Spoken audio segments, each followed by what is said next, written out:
Dobro večer, heroji i fenomeni, ljudske vrline, humanost i vi. U narednih 30 minuta govorimo o vama, vašim komšijama, vašim prijateljima, vašim herojima.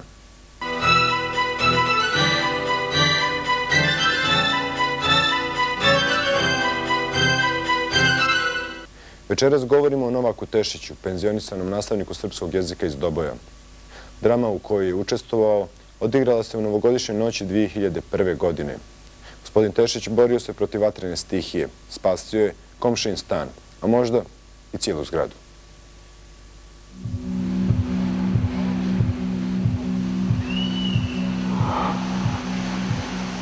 Gospodine Tešić, možete nam reći kad se to otprilike odigralo?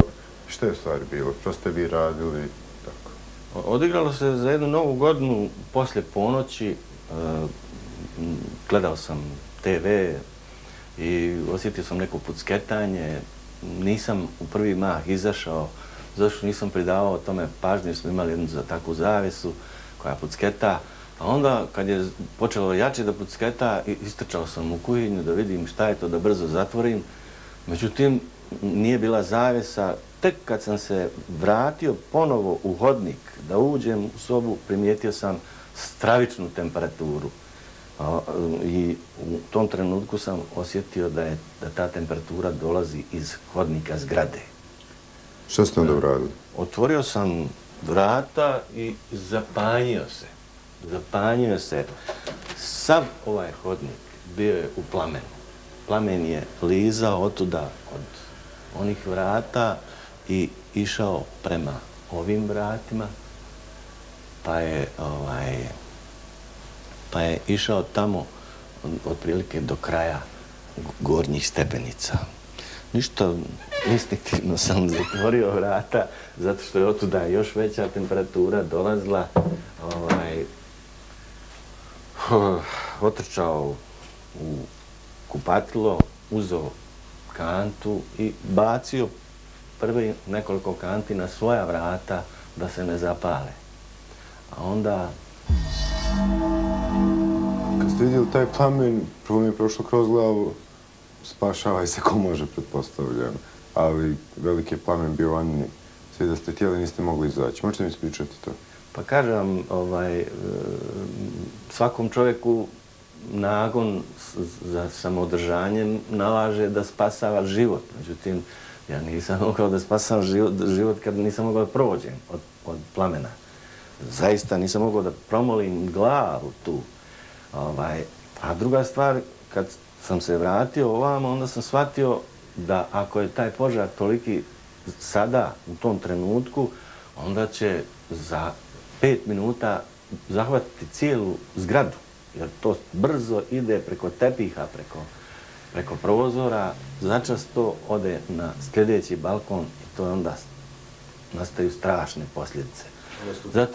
Zato sam odlučio da to sam gasim, jer mi nije... Tada, u tom trenutku, baš me policija pitala kad je došla u 3:30 da me ispituje u vezi s tim, pošto je postala pretpostavka da je požar podmetnut. Pitala me što nisam zvao vatrogasce.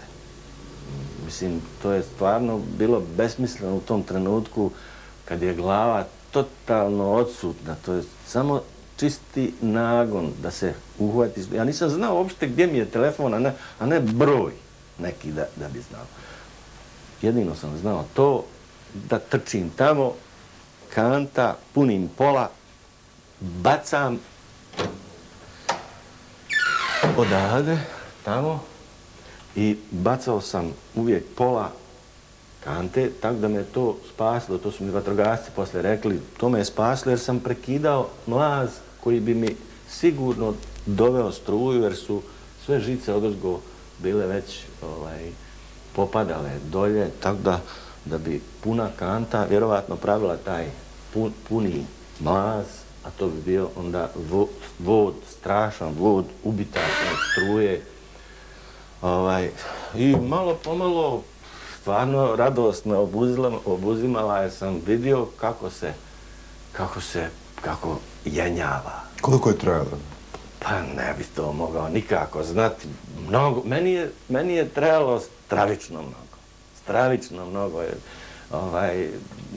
Bio sam sav u znoju, sav garav, kao da sam kroz odžak prošao, tako sam bio crn, i pidžama, i lice, i sve. I eto kažem, kad sam sve ugasio, onda je počeo crni dim.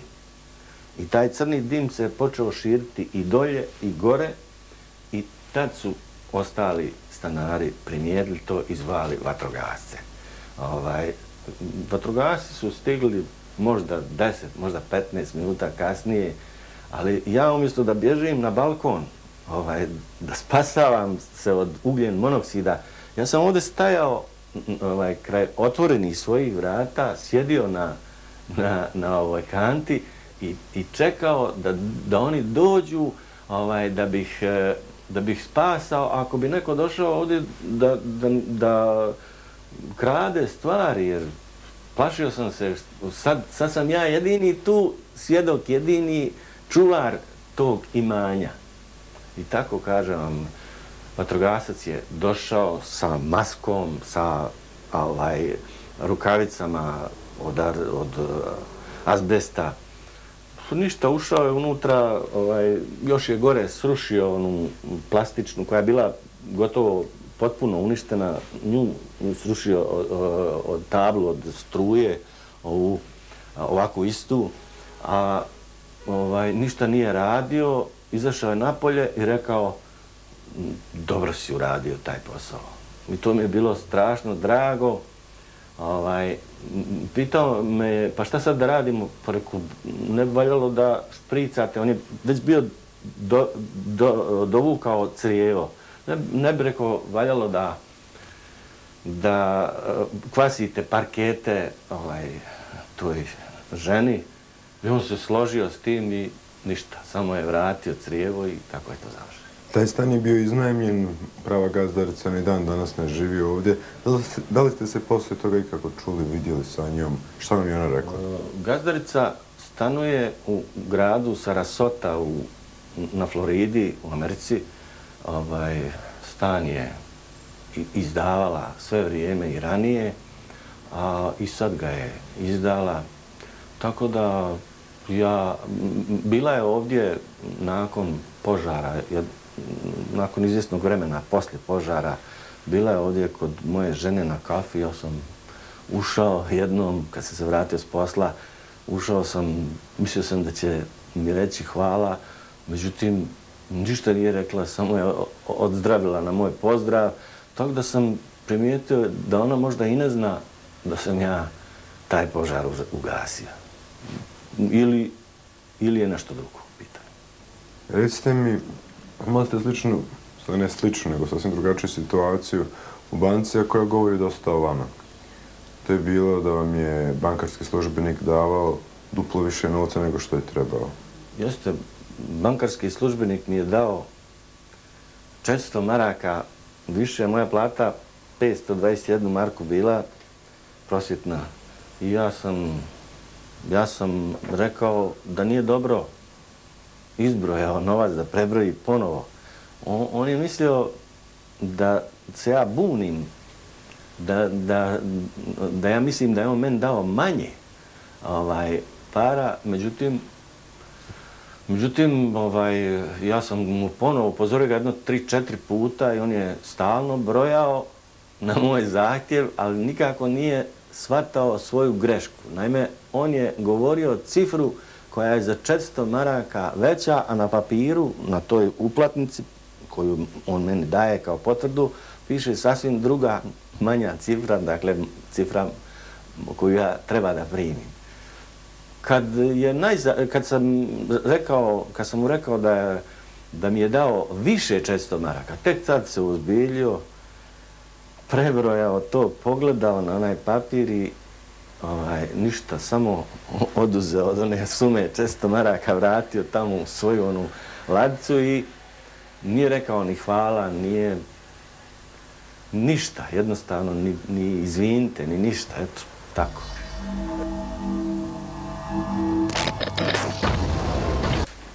Hvala vam puno što ste pristali učestvovati u emisiji Heroji i fenomeni.